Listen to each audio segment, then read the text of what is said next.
She did not go looking for it. She was not the suspicious type. She was not the kind of woman who checked phones or went through coat pockets or asked the kind of questions that imply you already know the answer and are simply waiting for the lie to confirm itself. Margaret Calloway was the kind of woman who trusted completely and loved without reservation and believed with every part of herself that had been shaped by 27 years of shared mornings and shared meals and shared grief and shared ordinary days, that the man she had built her life with was exactly who he said he was. A good man, a steady man, the kind of man that other people pointed to when they needed an example of what a husband was supposed to look like. And on a quiet Tuesday morning in November of 2002, 6 days after she had stood at his graveside in the cold Iowa rain with her sons on either side of her and said goodbye to him forever, a plain white envelope arrived in her mailbox with no return address and a postmark from Kansas City, Missouri. She did not know anyone in Kansas City. She almost put it with the stack of condolence cards on the kitchen counter to be opened later. She did not. She opened it at the table, still in her black mourning clothes, with a cup of coffee going cold at her elbow, and the particular underwater heaviness of fresh grief settled over her like a second skin. She read the first line of the letter inside. She put down. She looked out the window at the gray November yard. She picked it up and read it again. And she sat very still for a very long time, because the woman who had written that letter introduced herself with 3 words that Margaret would spend the rest of her life trying to absorb. My name, the letter said, is Diane Mercer. And Diane Mercer said that she was Robert Calloway's wife. His other wife. The one that Margaret had never been told about. The one who had existed fully and completely for 19 years, 200 miles away in a city Margaret had no connection to, inside a life that Robert had maintained with the same quiet precision and the same practiced steadiness that he had brought to everything else he had ever done. His name was Robert Allen Calloway. To every single person in Cedar Falls, Iowa, he was the quiet man, the good neighbor, the dependable father, the kind of husband that other women mentioned when their own marriages were in trouble, as in, why can't you be more like Robert Calloway? He had run a hardware store on the main commercial strip for over 2 decades. He coached Little League. He held the door. He attended every school play, every parent-teacher conference, every Sunday service at the Methodist Church where his wife's family had worshipped for 3 generations. His neighbors described him as reliable. His pastor described him as a man of integrity. His former football coach, in a quote that appeared in his obituary, used a single word: trustworthy. And Robert Calloway had been using the trust of the people around him as the foundation of the most carefully constructed deception that any of them had ever been close enough to be destroyed by. He had been living 2 lives, 2 complete, fully functioning, emotionally present lives, 2 wives, 2 families, 2 sets of children, 2 homes, 200 miles apart, for 19 years. And he had been absolutely certain, with the confident certainty of a man who had managed every variable, controlled every narrative, maintained every separation between his 2 worlds with the precision of someone who had made it his life's work, that his secret would follow him into the ground. It didn't. And before we go any further into this story, we want to hear from you. Let us know in the comments where you're watching from. We would love to hear from you. And if you have not subscribed yet, hit that subscribe button right now so you never miss any of our upcoming videos. Now, let us go all the way back to the beginning, because to understand what Robert Calloway built and what it cost and what was buried inside it, that even the people who eventually uncovered everything did not see coming, you have to understand where this story actually starts. And it does not start in Cedar Falls, Iowa.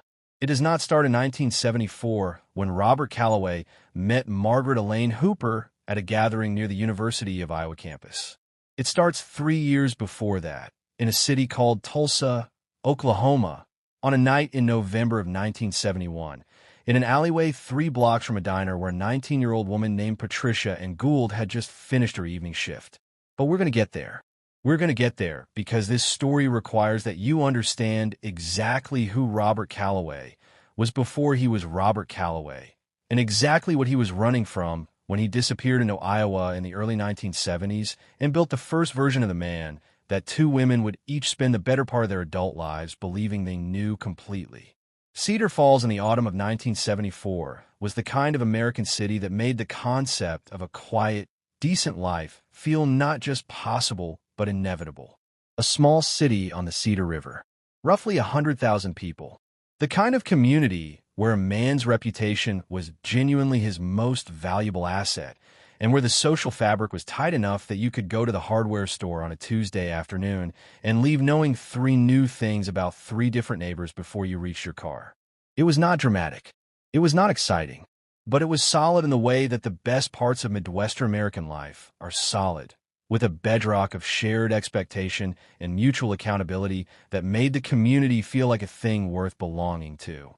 And into this community, sometime in 1972, came a 21-year-old man with a new name and a new social security number and a backstory modest enough to invite no particular scrutiny and practice enough to answer whatever questions it did invite. He told people he was from Iowa originally, a small town, that his family had moved around when he was young, that he had worked in retail and supply management before coming to Cedar Falls to work for his Uncle Harold at the hardware store. He was quiet. He was steady. He showed up on time and stayed late and did the work without complaining and smiled in a way that was small but genuine seeming and made people feel comfortable. He had been in Cedar Falls for 2 years before he met Margaret. 2 years of building a foundation. 2 years of becoming, through consistent and careful performance, exactly the person that Cedar Falls would believe him to be. Margaret Elaine Hooper was 22 years old in the autumn of 1974. And she was studying to become a nurse at the University of Iowa because she had wanted to be a nurse since she was 7 years old and had watched a woman in pale green scrubs come into her grandmother's hospital room every morning and make everything that had been frightening about that room feel, somehow, manageable. Margaret knew who she was and what she wanted and why, and she had the kind of clarity about herself that made her a stabilizing presence for everyone around her without requiring her to think about it consciously. She was warm where Robert was contained. She was open where he was careful. She laughed fully and without self-consciousness and remembered every birthday and had the kind of energy that made a room feel more complete when she walked into it than it had been a moment before. Her sister Carol, who would be her closest confidant for the rest of her life, said once that Margaret's greatest quality was that she trusted people completely. She said it the way you say something that is purely a compliment. She did not know, in 1974, that she was also describing the mechanism by which Margaret would eventually be most devastated. Robert and Margaret were married in June of 1975 at the Methodist Church on the east side of town. 200 people attended. The photographs from that day are the kind that sit on mantles for decades and stop being really looked at because they become part of the furniture of a life. Margaret in white, flowers in her dark hair, joy on her face, so open and so unguarded that it is almost painful to look at those photographs today. Robert beside her, composed, smiling in that small and careful way of his, present in the frame, but somehow slightly managed, the way a man who has prepared for a performance is present rather than the way a man who is simply living a moment is present. But that is the kind of thing you only see in hindsight. And in this story, hindsight costs everything. They bought a house on the west side of Cedar Falls. Robert took over the hardware business from his Uncle Harold within 2 years and put his name above the door. Margaret worked part-time at the hospital while raising their sons, Daniel, born in 1977, and Paul, born in 1979. Robert was present for both births. He coached Little League when the boys were old enough. He sat in the front pew every Sunday and held the door for the person behind him and brought Margaret flowers on their anniversary and had a way of listening when she spoke about her patients or her worries or her ordinary days that made her feel, every time, that she was the most important thing in the room. He was by every available measure the kind of husband you read about in advice columns as the standard that relationships should aspire to. The Cedar Falls community trusted him without reservation. His neighbors admired him. His customers at the hardware store depended on him. And Robert Calloway was making his first trip to Kansas City, Missouri, in the spring of 1982, telling Margaret it was a supply run for the business, coming back 2 days later with receipts that checked out and nothing in his manner that invited a second look. Margaret accepted this the way you accept the ordinary rhythms of a working life. She was busy with a 4-year-old and a 5-year-old and a part-time nursing schedule and a household that needed running. And the trips were regular enough to feel like a fixture of their life rather than an anomaly that required explanation. She trusted him. She had never been given a reason not to. 200 miles away, in a suburb of Kansas City, Missouri, a woman named Diane Mercer was building a life that she believed was entirely her own. Diane was 31 years old in the spring of 1983, an accountant working for a regional retail supply company, methodical and detail-oriented in the way that people who are very good at their work are methodical, someone who read the fine print and asked the follow-up question and never committed to anything without running the numbers first. Her daughter Susan, who would later speak briefly about her mother in a public interview, described Diane as the most careful person she had ever known. Not cold, just precise. The kind of woman who caught errors that everyone else had missed and who made decisions slowly and well. She was not, in other words, the obvious candidate to be deceived by a bigamist for 19 years. But that is exactly the point that the researchers who study long-term relational deception make again and again, and that this story confirms with painful clarity.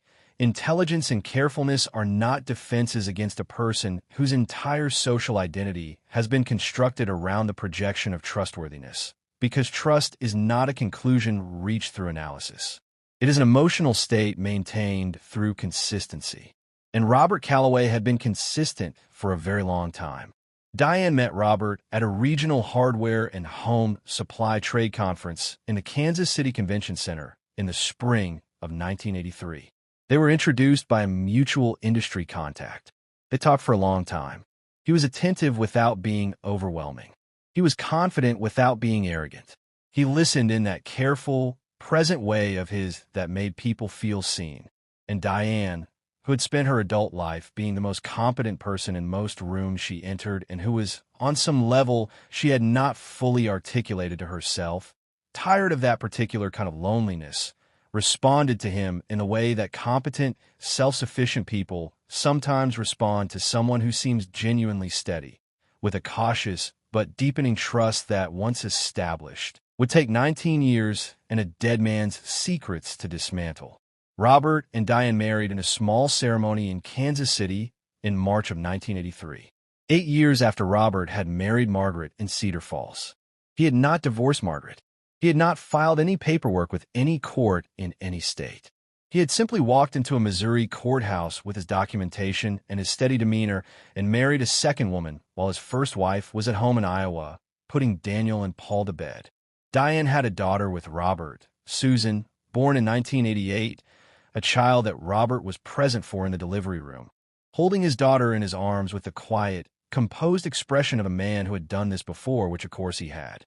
He told Margaret his trips to Kansas City were expanding vendor relationships that required quarterly personal visits at minimum. He told Diane his trips to Iowa were visits to his elderly mother whose health was declining and who was a private woman and did not welcome visitors, which is why Diane had never met her. Both explanations were offered without drama or defensiveness. Both landed as completely reasonable. Because when you're the kind of man that everyone has always found completely reasonable, your explanations inherit that quality automatically. People do not interrogate the explanations of men they have decided to trust. They receive them. And both Margaret and Diane had, long before any specific explanation was ever required, decided to trust Robert Calloway. He was a man who inspired trust as naturally as some men inspire laughter or loyalty. It was his most refined skill, and it was also, in the end, the most precisely aimed weapon in everything he had built. For 19 years, from 1983 to 2002, Robert Calloway maintained 2 complete marriages across 2 states 200 miles apart. Let that number sit for a moment. 19 years. That is not a lapse in judgment. That is not a mistake made and maintained past the point of easy correction. That is a sustained, daily, deliberate choice, renewed every morning, built into the architecture of every schedule and every phone call and every explanation and every return home to one city from the other. The logistics of it were not simple, and they were not managed carelessly. Robert kept separate checking accounts at separate banks in separate cities. He maintained a post office box in a small town 40 miles outside of Cedar Falls, a town where he had no personal connections, that he used for any correspondence that needed to remain invisible to both women. He paid for his Kansas City life in cash wherever possible, particularly in the early years, gradually shifting as the routines of that marriage normalized and the need for that specific layer of concealment became less acute. He was deliberate about photographs. In Cedar Falls, he had over many years gently declined requests from local newspapers and business publications for his image, offering the modest explanation that he was a private person who preferred his work to speak for itself. His community accepted this as consistent with the quiet, self-effacing man they had always known. In Kansas City, he was more relaxed about it, appearing in photographs at community events and Diane's work functions, photographs that existed only in physical form in a city 200 miles from the one where they might have created a problem. He scheduled his trips with a calendar discipline that, viewed in retrospect, must have required constant active management, always filling the gaps between each family's significant dates, never missing a birthday in either home, present for every milestone in both cities on a rotating schedule that he maintained without a visible slip for nearly 2 decades. And he maintained all of this not through the frantic, anxious energy of someone barely holding a constructed reality together, but through the calm, methodical routine of a man who had told his lies so many times for so long that the lies had calcified into something that functioned, on some level, like a second nature. The behavioral research on long-term deception is consistent on this point. The most sustained deceptions are not maintained through active cleverness. They are maintained through the transformation of deliberate lying into unconscious habit. At some point, Robert Calloway stopped lying to his wives in the conscious, effortful way that a fresh deception requires, and simply began living in the grooves he had worn into both of his lives, the way a river continues to flow along a course it cut decades earlier without any active intention behind the motion. He had built the channels. The water ran where the channels directed it. In 27 years passed in Cedar Falls and 19 years passed in Kansas City, and neither woman had a single specific reason to question anything at all. Then, in the spring of 2002, Robert Calloway received a diagnosis that no amount of scheduling or compartmentalization or practice steadiness could manage. Pancreatic cancer, stage 3. His oncologist in Iowa delivered the prognosis with the careful, direct honesty that terminal diagnoses require. Somewhere between 6 months and a year. Robert was 50 years old. He sat with that information in his doctor's office in Cedar Falls and absorbed it in whatever interior space a man like Robert absorbed things. And then he drove home through the Cedar Falls streets that he had driven for almost 30 years, and he began, presumably, to calculate. Because Robert Calloway was always calculating. It was the engine underneath everything. He told Margaret the full picture of his illness almost immediately. Cedar Falls was where he had decided, at some level below conscious articulation, that his death would take place. His legal name was there. His burial plot was already purchased. His sons were there. He told Diane he was seriously ill and that his ability to travel would be limited. He managed her concern with the same steady reassurance he had always brought to managing concern, telling her he was handling it, that he would be in touch, that she should not worry more than was necessary. He used the future tense. He implied continuity.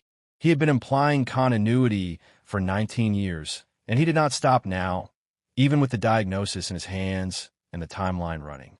He spent his final weeks in the Cedar Falls house, in the bedroom he had shared with Margaret for 27 years, with Margaret and Daniel and Paul moving through the shifted rhythms of a house in the process of losing someone, in and out of the room, quiet in the hallways, learning together the altered grammar of days organized around a person's diminishment rather than their presence. He had not called Diane in those last weeks.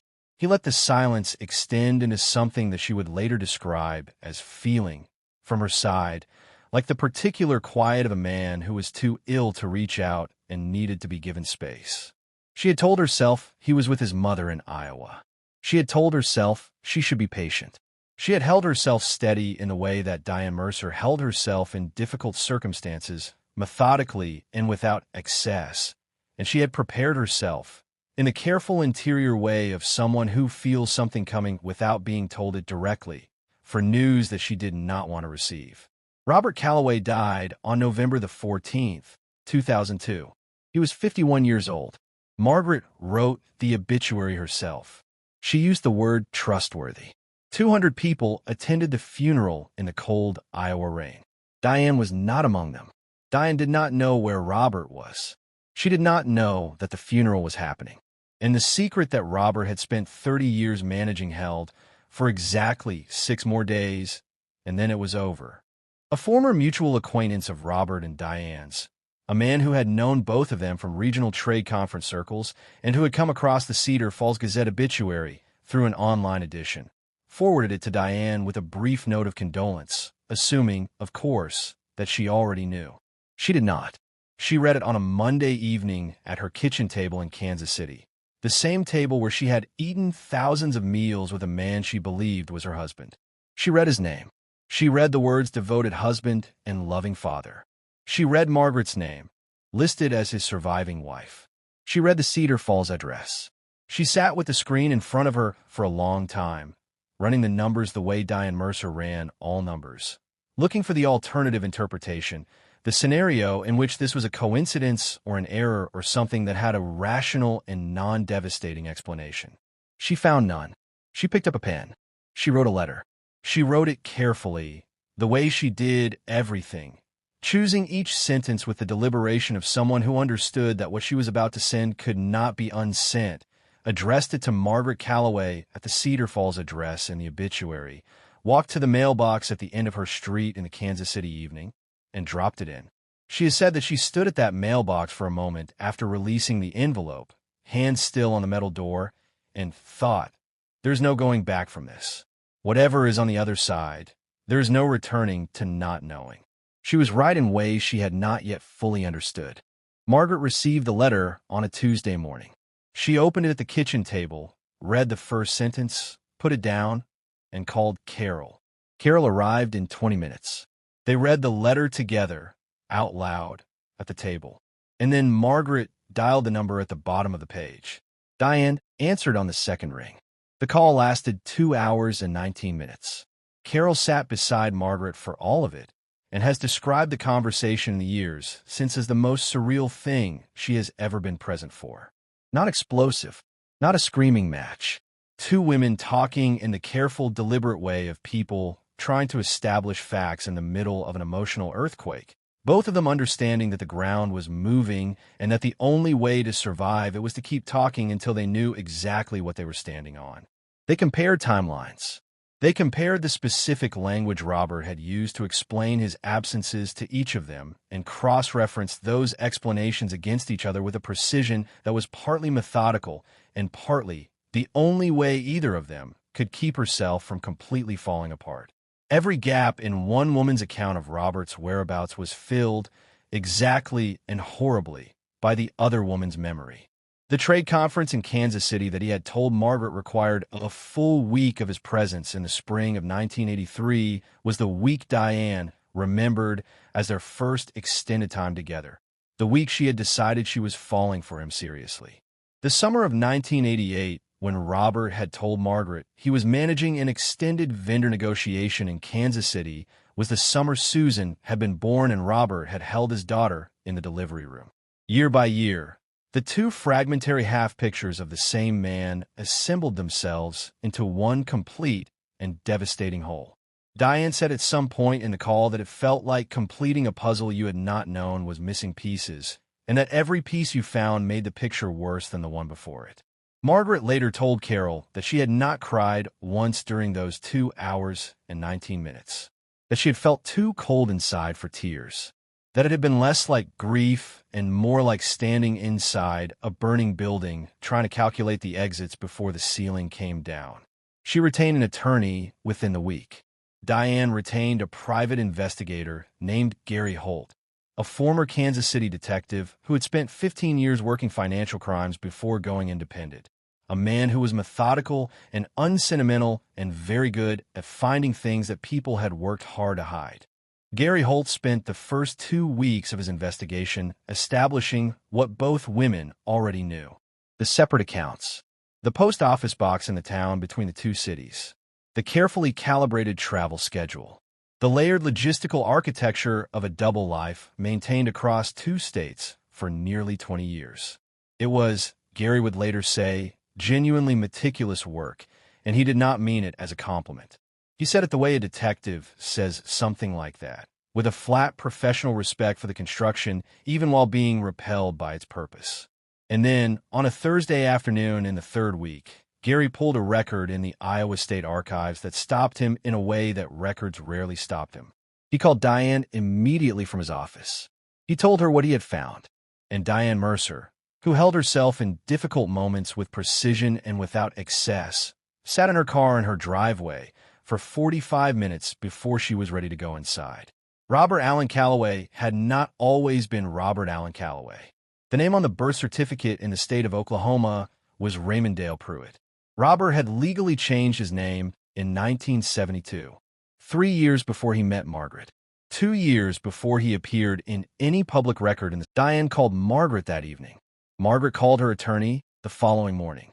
Her attorney, after a consultation with a colleague who specialized in criminal law, walked her through the options. And Margaret, after a long and difficult conversation with her son Daniel, who had by this point become deeply involved in the investigation with the particular driven intensity of a young man who needed to understand who his father had actually been in order to understand himself, made the decision that her attorney described as legally unnecessary and morally unambiguous. She was going to find Patricia in Gould, and she was going to tell her what they had found. Gary Holt located Patricia through public records. She had married years after the assault, had taken the last name Harmon, and had been living in a suburb of Denver, Colorado, for over 2 decades. She had built a life there with her husband Dennis, a high school history teacher, and their 2 children. Patricia had moved on in the way that survivors of violence move on, not by leaving the thing behind entirely, but by learning to carry it in a place where it is present, but not the whole weight of who you are, making the provisional and imperfect peace of someone who has decided that waiting for a justice that seems to not be coming is a choice she cannot afford to keep making if she wants to actually live. She had not heard the name Raymond Pruitt in 30 years. She had never heard the name Robert Calloway. And on a Thursday afternoon in the late spring of 2003, she was inside her Colorado home when she heard the mailbox at the end of her front walk open and close, and she went to the door, and she brought the mail in. And among the envelopes in the stack was one with a Cedar Falls, Iowa, postmark and a handwriting she did not recognize. She finished what she was doing before she opened it. She sat down at the kitchen table. She read Margaret's letter. Then she read Diane's letter. And then she held Robert's envelope in front of her, with her name on the front of it in the handwriting of a dead man she had never heard of, and she sat with it for a very long time before she opened it. Before Margaret sent that package to Patricia, something else had happened, something that changed the shape of everything that had already been found. Margaret's attorney, in the course of completing the estate inventory, had called a locksmith to open a metal security box on the bottom shelf of Robert's home office closet, a box that had been there as long as anyone in the family could remember and that Margaret had always assumed contained business documents. The locksmith opened it on a Wednesday morning in January of 2003. Margaret's attorney was present. Daniel was in the room. Inside the box, there were 3 envelopes, sealed, handwritten. The first was addressed to Margaret Calloway. The second was addressed to Diane Mercer. The third, in letters that were smaller and more deliberate than the others, was addressed to a single name. Patricia. No last name. No address. Just Patricia. The name of a woman from Tulsa that Robert had known for one night in 1971 and spent the next 30 years trying to outrun. Margaret's attorney opened Margaret's envelope in her presence. Robert's handwriting throughout, for pages, dense and careful and slow. The writing of a man who had taken his time. Margaret has never shared the full contents publicly and has made clear she never will. What she has disclosed is this. The letter contained a complete acknowledgement of the bigamy. A full account of the name change from Raymond Pruitt to Robert Calloway and the reason behind it. In a confession, in his own words, in his own hand, without minimization and without the self-serving framing of a man primarily concerned with his own absolution of what he had done to Patricia Gould in that alleyway in Tulsa on the night of November the 8th, 1971. He had written it all down. He had found the words. And then he had put the words in envelopes and locked them in a box and told nobody and gone to his bed and died. Daniel had to leave the room after the letter was read. He walked out of the house and stood in the January yard in the cold for a long time. He has described that moment in the years since as the loneliest he has ever felt, a grief that had no surface expression because it was too contradictory to resolve into anything as simple as tears, the grief of a man whose entire story about himself and his childhood and his father was meeting all at once, a wall of truth that no story about love and memory is built to absorb. Margaret sat at the kitchen table alone after everyone had gone and read the letter again. And what she has said, in the careful and measured way she has spoken about it since, is that the hardest thing was not what the letter contained. It was the fact that the letter existed, that Robert had found the honesty, that somewhere in the last months of his life, in the stripped-down interior of a dying man, he had located the moral clarity to account for everything he had done to the people whose trust he had occupied and had put it on paper in full. He had done the reckoning. He had written the words that Margaret deserved to hear, that Patricia deserved to hear, that Diane deserved to hear.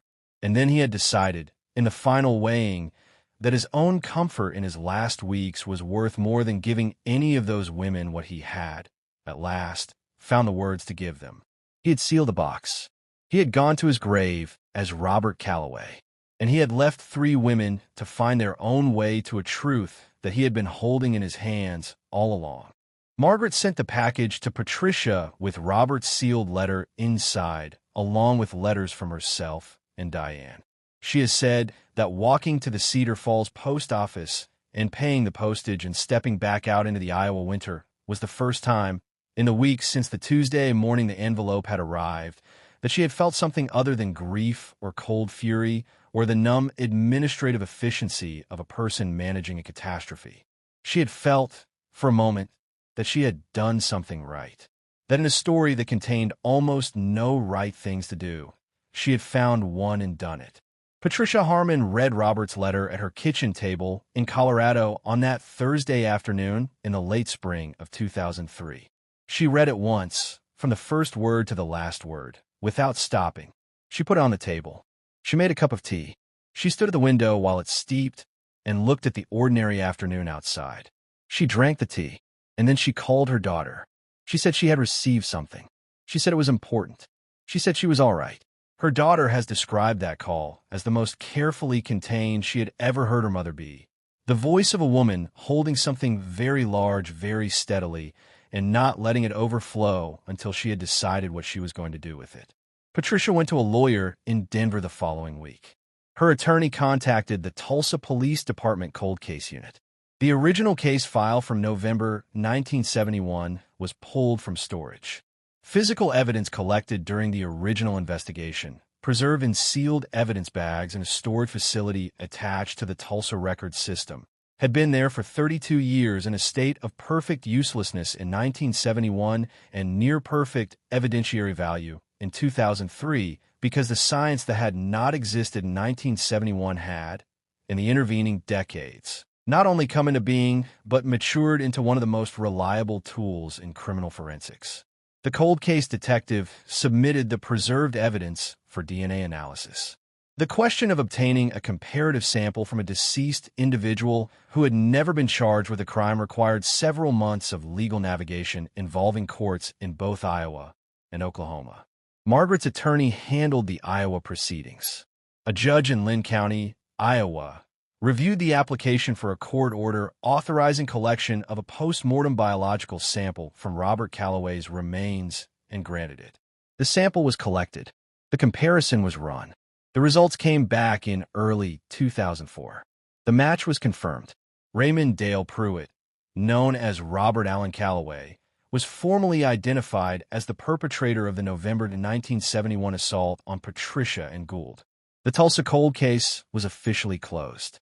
33 years after Patricia had walked herself to the hospital and given her statement to a detective who had done everything he could and been unable to do enough, the file was marked closed and Raymond Pruitt's name was attached to what he had done. Not in a courtroom, not in front of a jury, in a records document in a Tulsa Police Department archive. The Tulsa Police Department issued a formal statement noting the closure. Robert's real name and his assumed name both appeared in that statement. A regional newspaper in Tulsa ran it.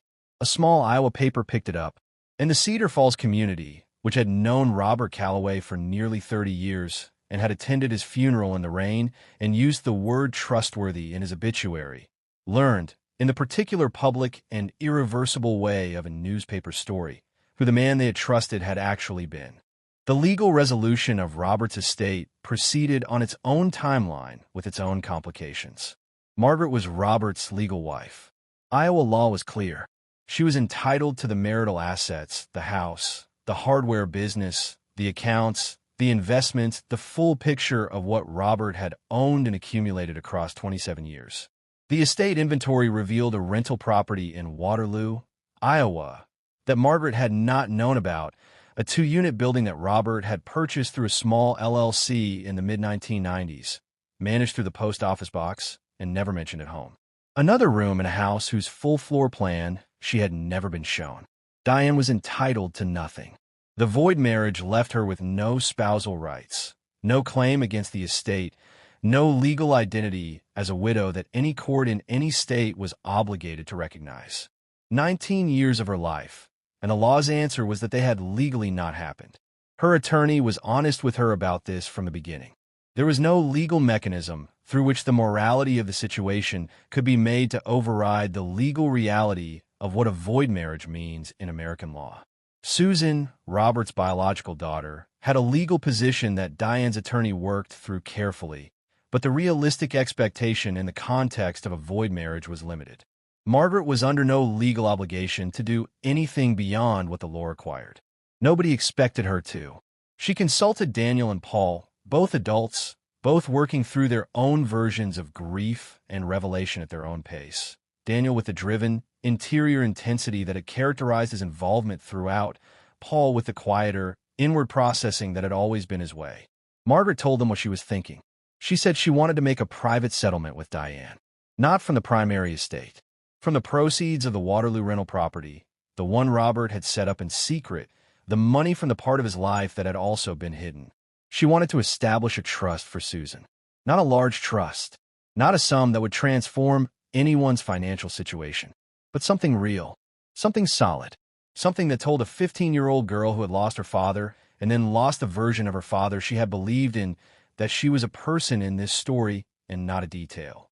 Daniel said yes immediately. Paul thought it through and said yes.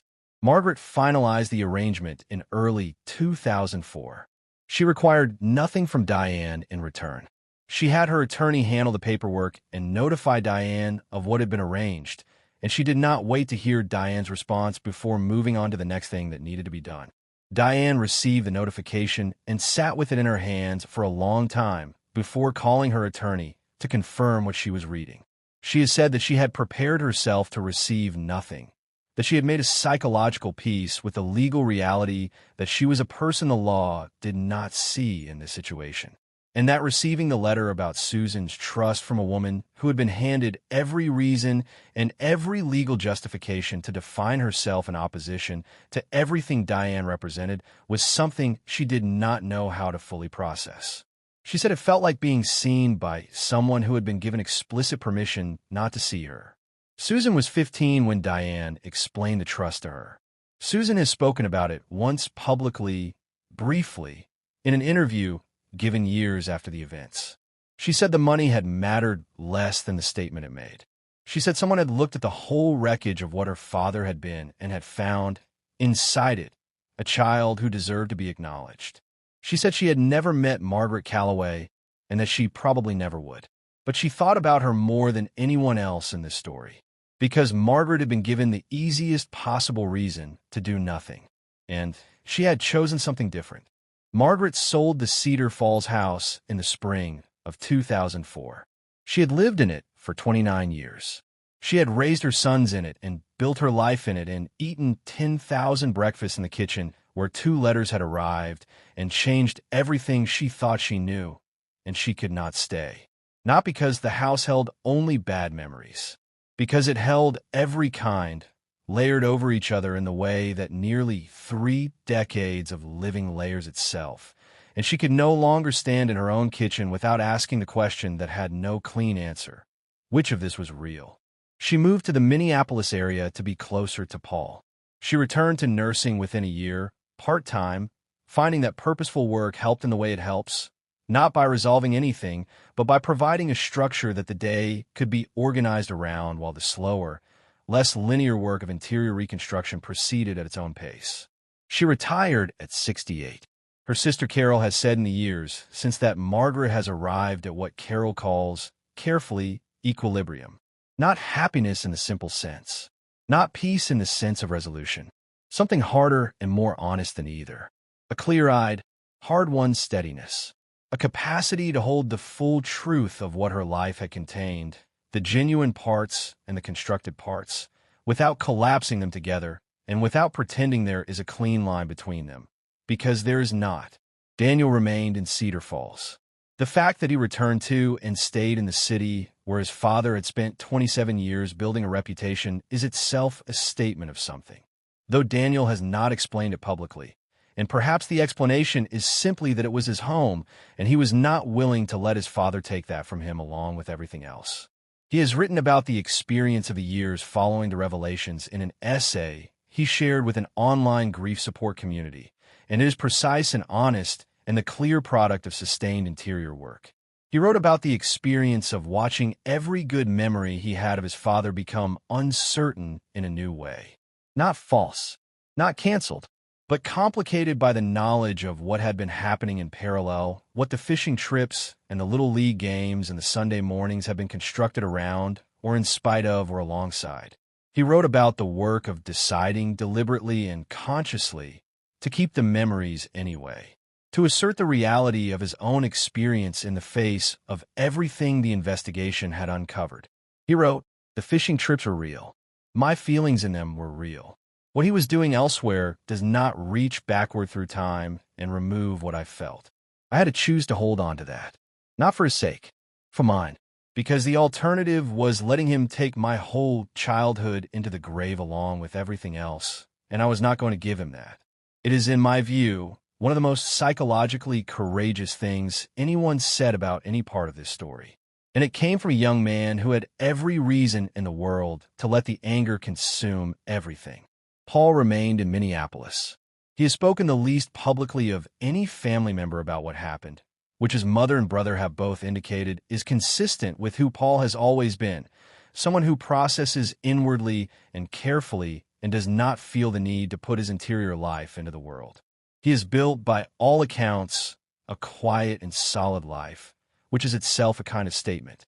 Diane Mercer went back to her maiden name in 2003 and continued her work as an accountant in Kansas City.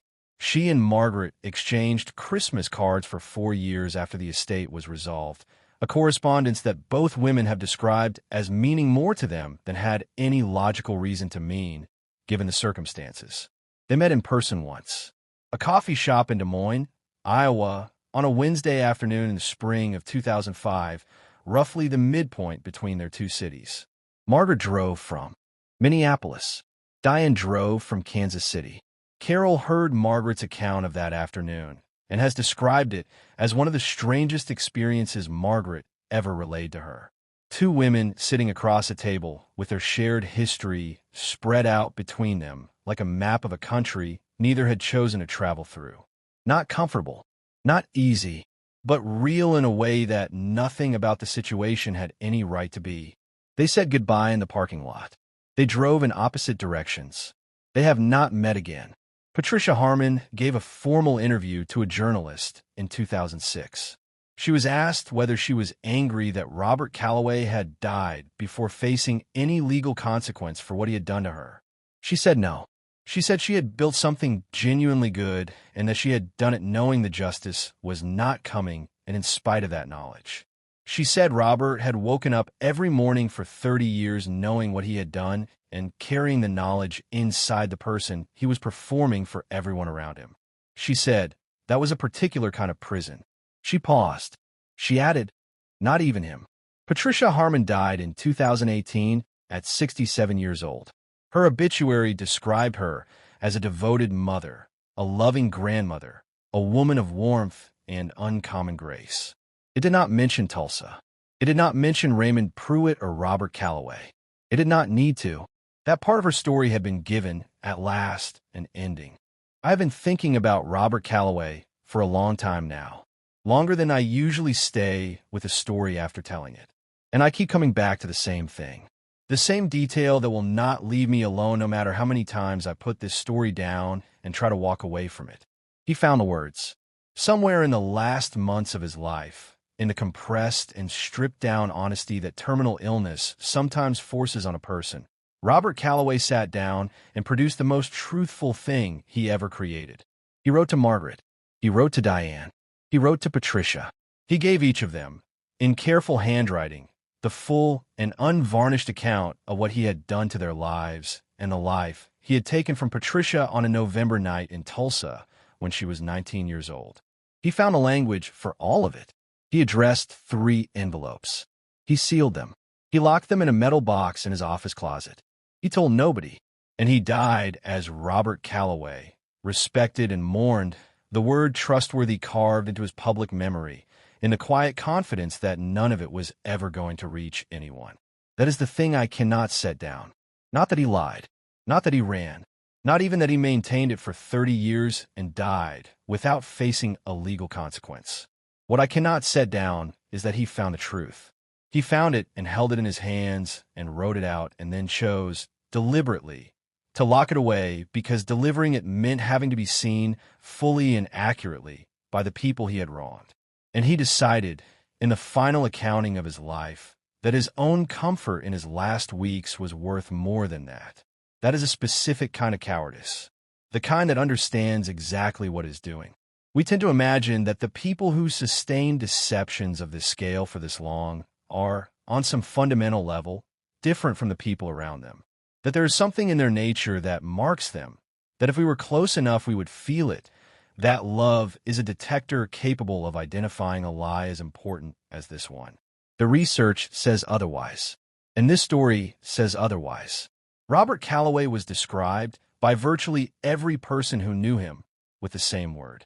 Trustworthy, not because they were all fooled by something obviously wrong, because he had understood, at a level below conscious articulation, that trust in the people we love is not a conclusion we reach through investigation. It is an emotional state maintained through consistency. It is the water that flows through the channels a person has built. And Robert had built his channels with extraordinary care. For 30 years, across 2 states, 2 marriages, 2 families, and the life of a woman in Colorado who had spent 3 decades making peace with a justice she had stopped expecting. None of them deserved what he gave them. All of them, in the end, found a way to survive it that he could not have predicted and did not deserve. Margaret opened the package and mailed it. Diane pulled the thread. Patricia sat at her kitchen table and made a cup of tea and then picked up the phone. Daniel stood in a cold January yard and made the decision to keep his memories. And Susan, 15 years old and standing in the rubble of a father she had never fully known, received something real from a woman who had every reason not to give it. Those choices, the small and the large of them, the ones made in kitchenettes and parking lots and lawyers' offices and cold yards in January, are the story. Not Robert, not his secrets, not the 30 years of management and containment and performance. The choices made by the people he left behind in the light, after the grave gave back what he had tried to take into it. The secret her husband took to the grave did not stay there. It never does. The only question this story leaves me with, the one I keep coming back to, is not about Robert Calloway at all. It is about the rest of us, about how we hold the memories of people who turn out to have been both real and constructed, about what we decide to keep and what we decide to let go of, and whether the love we gave to someone who was not entirely who they said they were was, in the end, any less real for having been given in good faith to a person who was not entirely there. Margaret loved Robert Calloway for 27 years. Some of what she loved was performed. Some of it, by every account, was genuinely present. The fishing trips were real. The school plays were real. The Sunday mornings and the anniversary flowers and the way he listened when she spoke about her patients were real, in the sense that they happened and that the feelings they produced in her were her own and were true and were not retroactively removed by the revelation of everything else. She had to decide what to do with that. We never get to see her make that decision. We only see what came after it. And what came after it was the trip to the post office and the payment of the postage and the walk back out into the Iowa winter, feeling, for the first time in weeks, that she had done something right. That is the ending I stay with. Not the cold case closure or the estate settlement or the DNA match or the formal statement for the Tulsa Police Department. The walk back to the car through the Cedar Falls streets, past the hardware store with his name above the door, carrying the small and solid weight of one right thing done in the middle of everything that had been wrong. That is what this story is actually about. That is the secret that Robert Calloway did not take to the grave. Because you cannot take the goodness of other people with you when you go. You can only hope, if you have spent your life misusing it, that it outlasts you. And in this case, without question, it did.